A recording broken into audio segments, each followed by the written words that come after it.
Hi, I'm Emily of British Girl Bakes, and I'm going to use these 3 cakes to show you step by step how to use cake combs for texture, with a few tricks for super smooth texture, and after that I'll show you some fun variations like double textures. First, a few notes about the comb. It should be at least as tall as the cake, so you can scrape the entire surface of the side of the cake with each stroke. And it can be any material: plastic, acrylic, metal. Try them all and see which you like best, and which works best with your frosting. I've used all 3 materials with my 4-minute buttercream, and I don't have a preference, but you might find one more effective or easier to use than others. Next, here are some basic tips on how to prepare your cake before using a textured cake comb. Your cake needs to be straight, so that the comb only removes excess frosting, not part of the skeleton of your cake as well. So make sure as you're assembling your cake that each layer is sitting directly on top of the layer below it, and that the sides of the cake are nicely vertical, not leaning over to one side. It's important to mention here that your cake needs to be at room temperature, or just slightly chilled, but definitely not frozen. If your cake is too cold, after you apply the coat of frosting, it will set very quickly, and then when you use a textured cake comb, you won't be able to get a nice smooth finish. You'll definitely need a crumb coat before the final coat of frosting, and this first thin coat of frosting traps any crumbs that come off the cake, so later, if you accidentally go too deep with your cake comb, you'll see the crumb coat as a warning instead of gouging straight into the actual cake and digging out crumbs that will then get into your final coat of frosting. Ideally, this crumb coat should be a different colour to the final coat, so you notice if you expose it, and it should be a lighter colour than the final coat, so it doesn't show through. Now that your cake is ready, you'll need a thick, even final coat of frosting. This layer of frosting will probably be thicker than you're used to. It needs to be at least as thick as the grooves on your cake comb, so that the entire depth of the texture on the comb can be imprinted into the frosting. This is my 4-minute buttercream frosting, and I've put the link for that tutorial and recipe in the link at the top of the screen, and in the description below this video. After applying buttercream to the top and sides of my cake, I'm smoothing it with a frosting smoother, filling in any air pockets and indents with more buttercream, and then smoothing again. This frosting doesn't need to be perfect, because we're going to use a textured cake comb over the top, but you need to make sure it's applied evenly all over the cake, so it's straight and also thick enough, which you'll get used to judging with practice, but you'll also find out in the next step if it's thick enough, or if you need more frosting, and you'll have a chance to touch up then. It's important that the frosting goes all the way up over the top of the sides of the cake, so that there aren't any air pockets there later. So after smoothing out the top, if there are any gaps in the frosting, you should fill those in and smooth over them before starting with your textured comb. Now it's time to use your textured cake comb, and there are a few tricks for this. I'm going to be using this zigzag cake comb, and I'll point out each step of the process. First, position your comb. To use the comb correctly, you need to line it up vertically, so that it's flush with the sides of the cake.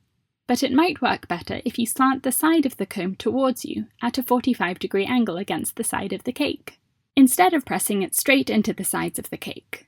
Because depending on the consistency of your buttercream, when the grooves of the comb are at an angle, they might scrape the cake more smoothly and create fewer air pockets.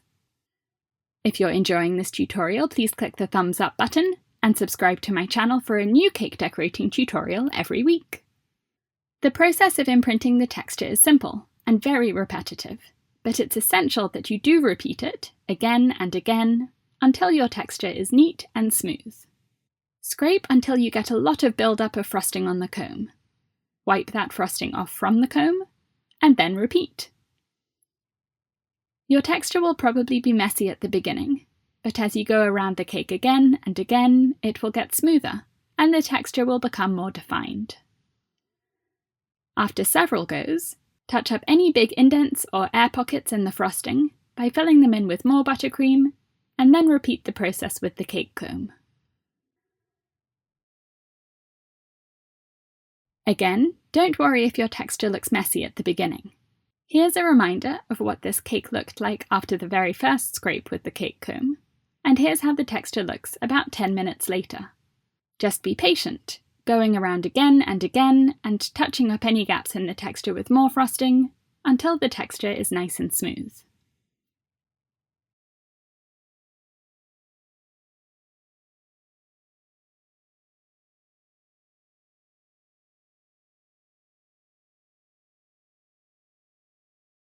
Now I'll show you a few variations with textured cake combs. This cake is going to be a striped cake, so I'm using a striped cake comb, following the same process of frosting the cake so it's straight and has a thick coat of frosting, scraping a section of the cake at a time with my comb pressed down against the cake board and held at a 45-degree angle against the side of the cake, going around several times, but wiping off the comb in between each scrape, and touching up any air pockets to get a smooth coat of frosting imprinted by the texture on the comb. The 45-degree angle is really essential for a striped cake comb, and you'll notice much smoother grooves when you hold it at this angle. Here's a quick look at the difference between the first scrape and the last. So if your cake looks messy at the beginning, don't panic, it will come together after a few minutes of scraping. Now I'm chilling the cake in the fridge for 30 minutes before filling in the stripe grooves I made with the comb, and meanwhile mixing up some colours of buttercream for the filling. I have a very detailed tutorial on 4 secrets for perfect stripes, and I've put the link for that tutorial at the top of the screen in case you want a more in-depth video on stripes. I'm filling in these stripe grooves with fuchsia and orange buttercream, not worrying too much about how neat it is, but it is important that the buttercream completely fills in the grooves, otherwise you'll have air pockets later on. I'm using a large round tip for the fuchsia, a Wilton 1A tip, and for the thinner stripes for the orange buttercream, I'm using a small ribbon tip. You can use any tip you like, but it needs to be as close to the size of the grooves as possible, so that you completely fill them in. When you've filled in the grooves, use a frosting smoother to go around the cake several times, smudging the buttercream at first as it spreads out, but as you keep going you'll take off all of the excess buttercream and leave these neat stripes behind. Smooth out the top as normal and decorate however you like. You can watch my online class on decorating this cake from start to finish on my online cake school, and I've put the link for that at the top of the screen and in the description below. Another fun variation once you're confident with textured cake combs is to use 2 different textures for different parts of a cake, and I'll show you 2 examples of that now. You can apply different sections of textured frosting to the top and bottom of the cake, or divide it down the middle and use different textures for each side. For this cake, I'm frosting the top and sides as normal and decorating the sides with some buttercream carving, and I cover various techniques and styles for carving images, patterns and designs in my online course on buttercream carving, and I've put the link for that in the top of the screen and in the description below this video. After decorating this first layer of frosting, chill the cake in the fridge for at least an hour to set the frosting, and then apply a second layer of buttercream to the bottom of the cake.